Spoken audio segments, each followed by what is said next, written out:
Australia's most decorated living soldier.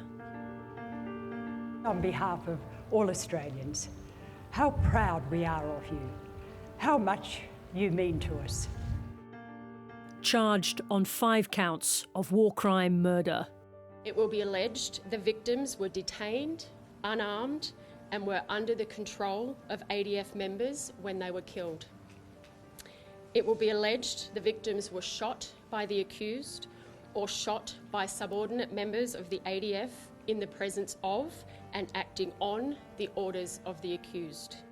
Today's arrest follows a 5-year joint investigation by the Office of Special Investigator and the AFP, as well as a lengthy civil defamation trial brought by Robert Smith against 9 newspapers, where the court found, on the balance of probabilities, he was involved in the murders of 4 Afghan prisoners. Now's the time for the nation and the Defence Force to absorb what the judge has found.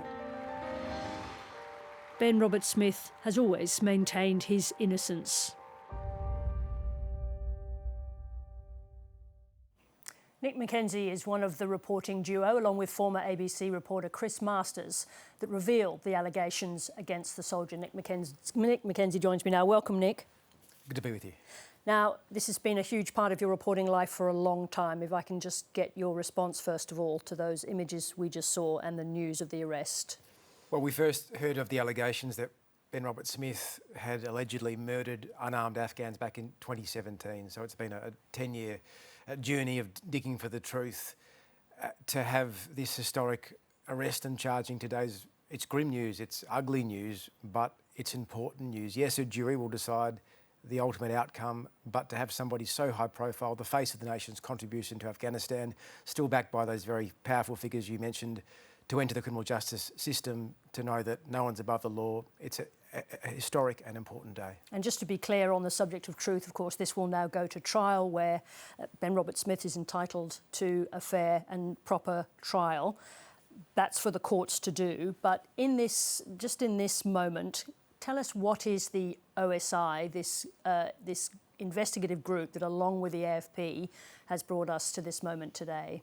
Well, the AFP initially started investigating Ben Robert Smith in 2018. Its investigation fell over for legal, technical reasons. The OSI was started by the Morrison government after the Brereton inquiry. It found credible allegations and information that up to 39 murders had been committed by a couple of dozen Special Forces troops. The response to that was this new agency, the Office of the Special Investigator, given one task: have Australian Special Forces soldiers committed war crimes in Afghanistan.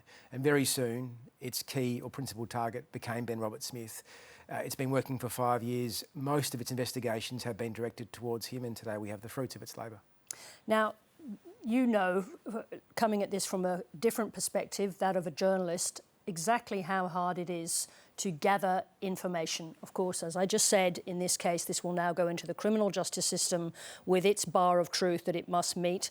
But just in terms of gathering information, both in terms of what has happened in a war zone in Afghanistan and involving members of the Australian Defence Forces who must eventually become part of this court case if it proceeds, how difficult is it to investigate this just as a reporter in the first instance?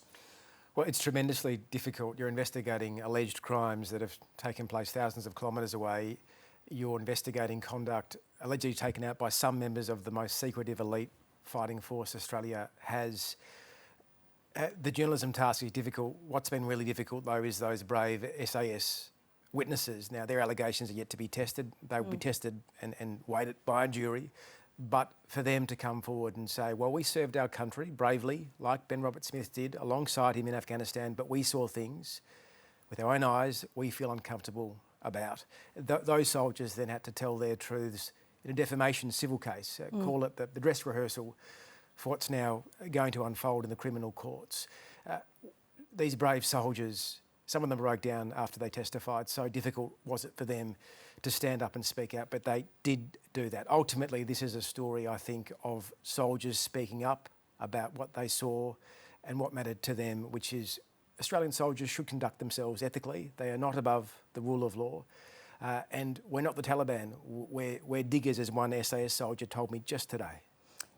There is a another way of talking about this, we've seen this from Tony Abbott today, who says, in some senses, stating the obvious, that it is very difficult for people who have never been in combat to understand the demands and the difficulties of that role. He's asking us to consider that, and that perhaps it's difficult for us. I think he suggests that we can know what that is like. Does Tony Abbott have a point when he says, for civilians, it is difficult to conceive of the circumstances in which war is conducted? I don't think Tony Abbott is attacking this fairly, because this is not the invention of journalists. It's not the invention of Afghans, and if it were, we'd still have to pay it credit. This is the testimony yet to be tested in a court of soldiers, of Australian soldiers, and with one statement, Abbott pretends they don't exist. Well, they do. Their testimony should be taken seriously. Just because one soldier is the most famous in the land, is he above the law? And I think we see the answer to that today is no. What has been missing from this, though, is accountability up the chain of command. Defence accountability. Now, Ben Roberts-Smith was a relatively junior soldier. There is that missing accountability up that chain of command, but also political accountability. Now, Mr Abbott was our Prime Minister at a time where these soldiers were getting sent over and over again to Afghanistan. Did political failures create an enabling environment for this alleged misconduct, these alleged war crimes to occur? Mr Abbott does not address that. Well, I think, to be fair to him, in the statement that he issued today, he did make reference to the fact that the legal case will take its time, will do its work, but he said that is a question indeed to ask about the leadership in the field. So I just wanted to put that on the record, that I think he is making some reference to that as a key question in this story. So tonight, as I said in the intro, and as you know, we get to the end of this extraordinary scene at Sydney Airport today, we understand that Ben Roberts-Smith is in Silverwater Remand Centre this evening. What is your understanding of what happens next? Well, so begins the next very drawn-out process. We've spent years reporting this, we've spent years observing this defamation case. I was a defendant in it. Now there'll be years of a criminal process. We have no idea what a jury will find. They may well find Ben Roberts-Smith not guilty. What we can, I think, be assured of is that this investigation has been thorough. The criminal justice system in this nation, unlike Afghanistan as it sits under Taliban control today, the criminal justice system will be thorough. And whatever outcome that jury delivers, it will be a fair one. And if Roberts-Smith is found guilty, he has a right of appeal. That will take years. We'll be talking about this in 3 to 4 years, I suspect. Nick McKenzie, you're right. It could be this story could go on for a very long time. But I'm very grateful to have your observations this evening. Thank you. Thank you.